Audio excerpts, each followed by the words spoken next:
నమస్కారం, welcome to Suman TV. నేను గీతాంజలి. ప్రస్తుతం మనతో పాటు ప్రముఖ ఆధ్యాత్మికవేత్త సుధీర్ చవాన్ గారు ఉన్నారు. వారితో మాట్లాడదాం. సుధీర్ గారు నమస్తే అండి. నమస్కారం అమ్మా. ఇవాళ నేను తెలుసుకోవాలనుకుంటున్నది హాతీరామ్ బావాజీ వీరి గురించి అండి. సినిమాల్లో చూసాము, కొన్ని సీరియల్స్ లో వీరి గురించి తెలుసుకున్నాము, కానీ పూర్తిగా ఆయన గురించి మీ మాటల్లో వినాలని, అసలు వారు ఎలా వచ్చారు, కొండపైకి ఎలా చేరుకున్నారు, స్వామితో అంత అనుబంధం ఎలా ఏర్పడింది, ఎందుకంటే పాచికలు ఆడేవారట కదా ఇద్దరు కలిసి, అసలు ఈ వివరాలు చెప్పండి. అయితే హాతీరామ్ బావాజీ ఉత్తరప్రదేశ్కి చెందినవారు, 15వ శతాబ్దానికి చెందినవారు. వారి అవతారము దల్పత్పూర్ అనే అయోధ్య దగ్గర ఒక గ్రామము, అక్కడ వారు అయోధ్యలో. వారి అసలు నామధ్యేయము ఆశారాం బాల్జోత్ వారి ఇంటి పేరు. వారు అక్కడ అవతరించిన తరువాత కాలంలో పంజాబ్లో ఒక గ్రామానికి వారు వాళ్ళ సపరివారంగా వాళ్ళు అక్కడ షిఫ్ట్ అయిపోయారు. గునుచౌర్ అని పంజాబ్లో ఆ గ్రామం పేరు, భంగా సిటీ దగ్గరలో ఉంటుంది. వారికి బాల్యం నుంచే వైరాగ్యము, భగవంతుడి మీద ప్రేమ, భగవంతుడి కోసం వెతకడం, ఇలాంటివన్నీ చేసేవారు. ఒక సందర్భంగా వాళ్ళు తీర్థయాత్రలు చేస్తూ దక్షిణ భారతదేశానికి వస్తే తిరుమలలో స్వామిని చూసి, సాక్షాత్ రామచంద్రుడే కదా ఇదివరకు అనుకున్నాం, తిరుమలలో స్వామిని చూస్తే రాముని చూసినట్టు, అలా భగవంతుడు సాక్షాత్ అక్కడ ఉన్నాడు గనక వారు భగవంతుడి శక్తికి ఆకర్షింపబడిపోయి అక్కడే ఉండిపోయారు. వారు ఉత్తర భారతదేశీయులైన ఇక్కడ ఉండిపోయి ఇక్కడ స్వామి సేవ చేసుకోవడం, రోజు స్వామిని చూడడం, లీనమైపోవడం. భగవంతుడు ఎంత ప్రేమ చేసేవారంటే హాతీరామ్ బావాజీకి రోజు రాత్రి వచ్చి పాచికలు ఆడేవారు, వారితో కూర్చొని పాచికలు ఆడేవారు. అలా రోజు ఎలా అయిపోయేదంటే రోజులు అలా గడిచిపోయేవి. స్వామి ఏకాంత సేవ అయిపోగానే హాతీరామ్ బావాజీ దగ్గర వచ్చేయడం, పాచికలు ఆడడం, పరిహాసం ఆడడం, పొద్దున్నే వెళ్ళిపోవడం సుప్రభాతం సమయానికి.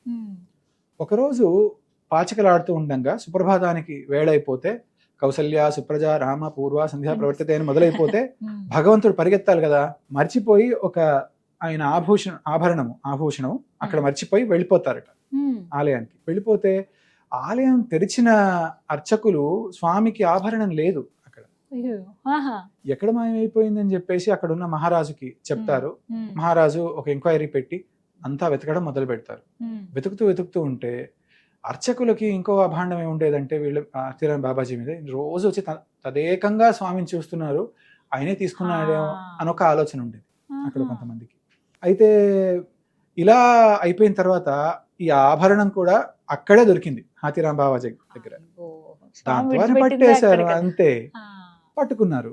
పట్టుకుని మహారాజు దగ్గర తీసుకొస్తే మహారాజు అడుగుతారట, ఏం బావాజీ ఎలా వచ్చింది మీకు ఈ ఆభరణం, ఇక్కడ భగవంతుడిది మీ దగ్గర ఎలా వస్తుంది వస్తువు అని అడిగితే ఆయన చెప్తారట, లేదండి నా దగ్గర రోజు స్వామి పాచికలు ఆడడానికి వస్తాడు అని కథ అంతా చెప్పుకుంటూ వస్తారు. రోజు వస్తారు, ఇలా ఆడుకుంటారు, ఏకాంత సేవ తర్వాత వస్తారు, సుప్రభాతం ముందు వెళ్ళిపోతారు, ఈరోజు ఆలస్యం ఏమైంది, హడావిడిలో మర్చిపోయి వెళ్ళిపోయారు స్వామి అని చెప్పేసి చెప్తారు.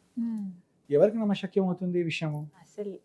ఈయనే దొంగతనం చేశాడు, సరే నువ్వు భగవంతుడు వస్తాడు అంటున్నావు కదా, నీ కారాగారంలో వేస్తాము, కారాగారం నిండా చెరుకులు వేస్తాం, ఒక్క రాత్రిలో ఆ చెరుకులన్నీ సమాప్తం చేయాలి, తినేయాలి, నువ్వు తినలేకపోతే నీకు మరణదండం మరణాడే అని చెప్పి శిక్ష వేస్తారు.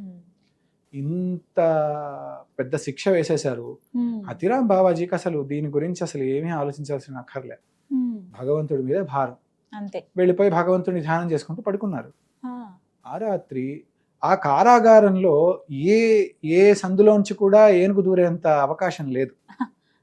ఒక కారాగారంలో, ఒక జైల్లో ఎలా ఉంటుంది మనకి అవకాశం, ఇరుగ్గా ఉంటుంది, చిన్నగా ఉంటుంది. అటువంటి కారాగారంలో రాత్రి ఏనుగు ప్రత్యక్షమైందట. ప్రత్యక్షమై అక్కడ ఉన్నటువంటి చెరుకు మొత్తం పొద్దునయ్యే వరకు సమాప్తం చేసేసింది. అక్కడ బయట భటులు ఎవరైతే ఉన్నారో ఏనుగు చప్పుళ్ళు వినబడుతున్నాయి, తొంగి చూస్తే ఏనుగు కనబడట్లే. మళ్ళీ అలా పొద్దునయ్యే వరకు ఇక్కడ ఈ కారాగారంలో ఉన్నటువంటి చెరుకు మొత్తం సమాప్తం అయిపోయింది. ఈ విషయం తెలుసుకున్న మహారాజు వచ్చి వారి కాళ్ళ మీద పడి క్షమాపణ అడిగి, దాని తర్వాత గుడి నిర్వహణ బాధ్యతలు కొంతవరకు హాతీరామ్ బావాజీ వారికి సమర్పించారు. అయితే వారు రోజు సేవ చేసుకునేవారు. తర్వాతి కాలంలో 1843 ఆ టైంలో హాతీరామ్ బావాజీ మఠం దాదాపు ఒక 100 సంవత్సరాలు 1932 వరకు కూడా హాతీరామ్ బావాజీ మఠమే నిర్వహించుకునేది. ఆలయం మొత్తం, అడ్మినిస్ట్రేషన్ మొత్తం హాతీరామ్ బావాజీ మఠంలో ఉండేది అప్పట్లో. ఈ ఏనుగు సందర్భంగా అయినటువంటి కథ హాతీరామ్ బావాజీ అని పేరు వచ్చింది. వారి పేరు అసలు పేరు ఆశారాం, కాకపోతే ఏనుగుతో సంబంధించిన కథ వచ్చింది కనుక హాతీరామ్ బావాజీ అని వారికి పేరు వచ్చింది. వారి తర్వాత కాలంలో అక్కడే జీవ సమాధి అయ్యారు. మహాయోగి అక్కడ కదా. మఠం ఒకటి మనం చూస్తాం కదండి. చూస్తాం. ఉమ్. ఆ మఠంలోనే జీవ సమాధి ఉంటుంది. ఉమ్. గుడి దగ్గర ఉన్న మఠంలో కాదు, ఉమ్. మనం పాప వినాశనం వెళ్ళే కొంచెం దగ్గరలో లోపలికి వెళ్ళాలి. అక్కడ హాతీరాం బావాజీ గారి సమాధి మనకు ఉమ్. జీవ సమాధి కనబడుతుంది ఇప్పటికి. ఉమ్. ఇప్పటికీ హాతీరాం బావాజీ మఠం నుంచి రోజు పొద్దున, అంటే ఈ ఆచార్య వంశాలు ఏవేవైతే ఉన్నాయో, తిరుమల నబి కావచ్చు, అనంతరం స్వామి వంశస్థులు కావచ్చు, ఉమ్. వీళ్ళందరూ పొద్దున మొదటి తీర్థానికి తిరుమలలో వాళ్ళు హాజరు అవ్వాల్సిందే. అలా ఆహా. హాతీరాం బావాజీ మఠం నుంచి కూడా వాళ్ళ రైట్స్ ఉన్నాయి. ఉమ్. రోజు వాళ్ళు వెన్న తీసుకెళ్లి దేవుడికి నివేదన చేస్తారు హాతీరాం బావాజీ మఠం నుంచి వీళ్ళు వాళ్ళకి మాత్రం. కూడా. ఆహా. ఆ మఠం ఎంత అద్భుతంగా ఉంటుందంటే, మీరు చూసారంటే టెంపుల్ వ్యూ మొత్తం మీకు కావాలంటే ఆ మఠానికి వెళ్ళి అలా తొంగి చూస్తే మీకు ఆనంద కనిపిస్తుంది విమానం కదా. నుంచి Correct. ఆ రాజగోపురం దగ్గర నుంచి మొత్తం మీకు కనబడతాయి. ఉమ్. అలా బాగా లోపలికి వెళ్ళారు మీరు అన్నట్టు పాపనాశనం. అక్కడ పాపనాశనం దాకా వైపు వెళ్ళి వెళ్తే. కొంచెం మెట్లెక్కి పైకి అవును. వెళ్తే అక్కడ అవును. ఉంటుందండి. అక్కడ నుంచి మొత్తం వీక్షించవచ్చు. అవును. కానీ అక్కడ ఉన్న వాళ్ళందరూ కూడా దాదాపుగా నార్త్ సైడ్ వాళ్ళే నార్త్ ఉంటారు వాళ్ళేనండి. కదా. అవును. ఇప్పటికీ ఏం చెప్తారంటే పంజాబ్ లో మ్మ్. గుణచౌర్ అని చెప్పాను కదా, భంగా మ్మ్. సిటీ దగ్గర ఎక్కడైతే వారు చాలా కాలం ఉన్నారో, ఉమ్. ఇప్పటికీ ఆషాఢ శుద్ధ పంచమికి ఆ. ఆశారాం హతీరాం బావాజీకి ఉత్సవం చేస్తారు వాళ్ళు ఓ. ఇప్పటికీ. ఉమ్. సో ఇంకా కనెక్షన్స్ ఉన్నాయి ఉమ్. ఉత్తర భారతదేశానికి వారికి. నిజంగా అపర భక్తులు వీళ్ళందరూ కూడా అవును. ఎంతటి అదృష్టవంతులు అంటే స్వయంగా ఆ స్వామి, మనం ఆయన ఒకసారి చూస్తే చాలు అనుకుంటాం, కానీ ఆయన వచ్చి వీళ్ళతో వచ్చి కాస్త వెళ్ళాడు. సమయం స్పెండ్ చేయటము, వాళ్ళతో గడపటం అనేది నిజంగా అదృష్టమే. అలా అన్నిసార్లు చూశారు స్వామిని అంటే. ఆ, అలా ఆ స్వామితో ఉన్న అనుబంధం అటువంటిదండి తిరుమలలో. ఉమ్. హతీరాం బావాజీయే కావచ్చు, మీరు చూడండి అనాది కాలంగా తిరుమల నబి, కురువర్తి నబి కావచ్చు, తిరుమల నబి కావచ్చు, అనంతరం స్వామి అందరూ కావచ్చు, కూడా. భగవద్ రామానుజులు కావచ్చు, ప్రతి ఒక్క భక్తుడికి ఒక కథనం ఉంది. అవును. ఎంతవరకు అంటే ఇప్పుడు మన ఇటీవల కాలంలో పివిఆర్కే ప్రసాద్ గారితో కూడా ఎన్ని సంఘటనలు జరిగాయో మనకు ఏదో ఒక తెలిసిన విషయం. రూపంలో ఆయన, కానీ ప్రత్యేకించి హతీరాం బాబాజీ వారి దగ్గర చాలా సార్లు పాచికలాడి ఓడిపోయారంట కదా అవును. స్వామి. భక్తుల దగ్గర ఓడిపోవడం స్వామికి ఆయనకి ఇష్టం.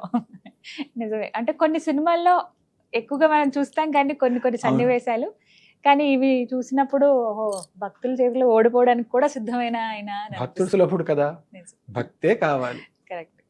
చాలా చక్కగా వివరించారు. థ్యాంక్ యూ సుధీర్ గారు. నమస్కారం. నమస్తే.